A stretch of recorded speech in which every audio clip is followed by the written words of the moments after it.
Good morning, everyone. We are back with daily crypto news. And it's Thursday, November 30th, 2023. My name is Matt. And if you could do me a favor, go to Apple Podcasts, like, subscribe, share, leave us a nice comment. And I saw some new comments from the UK and from the United States. And I want to say thank you very much for leaving those comments. The more, the better. Let's get into the news. Last week, it looked like a Bitcoin user paid a transaction fee worth over $3 million. So what happened is it looks like they were trying to send around 55.7 Bitcoin or about $2.1 million somewhere and paid 83.6 Bitcoin or $3.1 million to transfer it. The previous record for a transaction fee on the Bitcoin network was $500,000. That was in September. And this was identified as a fat finger overpayment. Basically, somebody's trying to send transactions and oopsie, $500,000 gone. This time, $3.1 million gone. Well, Antpool decided to refund that transaction fee. Obviously, it wasn't supposed to happen. Obviously, nobody would spend $3 million to send $2 million somewhere. So that transaction fee will be refunded. It is official, Sam Altman will retake the helm at OpenAI as their CEO. If you guys remember a couple weeks ago, the board at OpenAI said that they had no longer had confidence in Sam's ability to continue leading OpenAI. Well, yesterday they said, well, I guess we have confidence now. And there's a lot to that. It's because the board has changed significantly. Altman also announced a new board of directors, which include Brett Taylor as chair, replacing Greg Brockman, economist Larry Summers, and returning board member and core co-founder and CEO Adam D'Angelo. Also joining the OpenAI board in a non-voting role will be the company's largest investor, Microsoft. Microsoft is happy to have representation on the board, but doesn't get a vote. It's still a mystery why Sam Altman was fired. Speculation ranges from basic power struggles in a company that you would have, and that's normal, to Sam pushing limits of AI, opening Pandora's box, circumventing all safety protocols, and making an AI that could take over the world. I bet it lands somewhere in between there. Maybe I missed some news, and if anybody knows why Sam Altman was fired and has an official statement to the reason, please email me, matt@dailycryptonews.net. Our boys over at Decrypt, they scored an exclusive interview with Brian Armstrong. And during this interview, Brian Armstrong said that he's met with the SEC over 30 times in the past 18 months, which is actually absolutely crazy. That's like 2 times a month. I mean, that's like going on dates with Gary Gensler every other week. Hey, Gary, is it our date time? It's actually quite substantial. But even though they have this romantic, long-lasting relationship, which is, quite significant, 18 months, I mean, it could be taken to the next level at this point, moving in with each other or even proposal, down on bended knee right now. He said that we haven't really gotten any feedback from them about which assets they believe are securities and which they believe are not, other than Bitcoin. He continued to say the only feedback that we did get was a Wells notice. If you guys remember, a Wells notice, which Coinbase received back in March, is a letter from the SEC that notifies the recipient that the commission will intend to bring forth charges. 3 months later, the SEC brought forth charges on Coinbase. Brian has never really hid his dissatisfaction with the United States government and regulations. He said that in the United Kingdom, this is all a non-issue.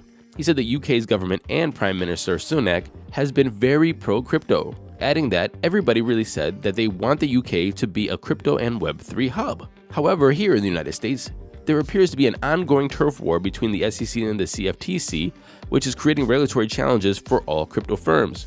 Brian's not happy about this, but of course, as we know, Coinbase is leading the pack and pushing back. And finally, this is very, very creative, and this is why I love the internet. People on the internet are using AI to animate popular memes. I don't know how to describe this besides looking at this on YouTube, but there are popular memes, like the meme of the guy turning around looking at the other girl walk by while he's with his girlfriend. Well, they animated that. You guys know the meme where the girl is in front of the burning house and she's looking all sus? They animated that one. They animated the popular crypto meme where this cartoon is sitting in a room that is on fire, saying that everything is fine.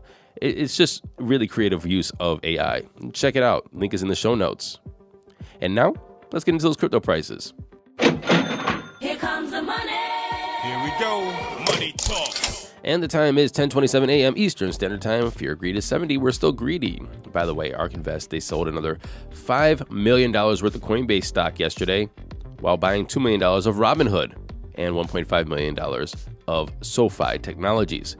I don't know why Kathy's dumping bags on me. Maybe I should be dumping bags, but come on, Kathy. Hook a brother up. Also, in real big moves, Michael Saylor, the chairman of MicroStrategy, said that MicroStrategy has acquired an additional 16,130 Bitcoin for $593.3 million at an average price of $36,785 per Bitcoin. As of yesterday, November 29th, MicroStrategy now holds around 174,000 Bitcoin at around $5.3 billion worth at an average price of around $30,200. We all like when Michael Saylor is buying Bitcoin, number go up, yada, yada, yada. But, friends have texted me and they said that this is now starting to look a little sus. Where is he getting all this money? And where's the board? Where are the shareholders? Look, MicroStrategy is a publicly traded company, and it's not just a bunch of Bitcoin maximalists that are holding MicroStrategy shares.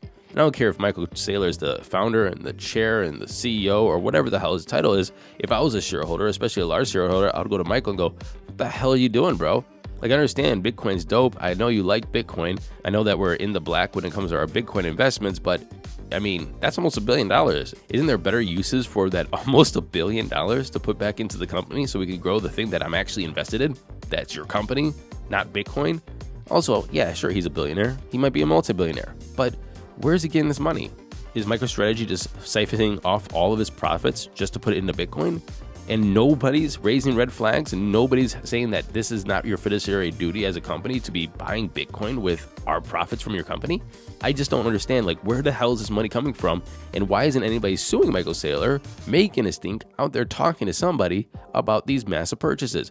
Now, again, they are in the black. Maybe everybody's having FOMO. Maybe they're getting greedy. Maybe they're like, this is the easiest money we've ever made. This does not seem like the fiduciary duty of a chairman of the board of a company to be using all the money to put back into Bitcoin. What do you think? Matt at dailycryptonews.net. Again, if Bitcoin maxis, Bitcoin advocates, Bitcoin bulls, people who have a lot of their net worth in Bitcoin are now raising red flags and going, doesn't this seem a little sus? Then I think we should be raising red flags as well. Speaking of that, Bitcoin's sitting at $37,669, down 0.8% in 24. Ethereum's at $2,030, down 0.4% in 24. Tether's number 3. Binance is at $2.27, pretty much even in 24. And XRP is at 60.2 cents, down 1.1%. Running off the top 10, we have Solana, which is down 1.7%. Well, my bags are heavy. USDC is number 7, Cardano's number 8, Dogecoin is number 9, and Tron is number 10. The total market cap is 1.42 trillion, with a Bitcoin dominance of 52% and an ETH dominance of 17.2. And that was our show today. We'll be back tomorrow. Asia Focus. And until then, happy hodling, everyone.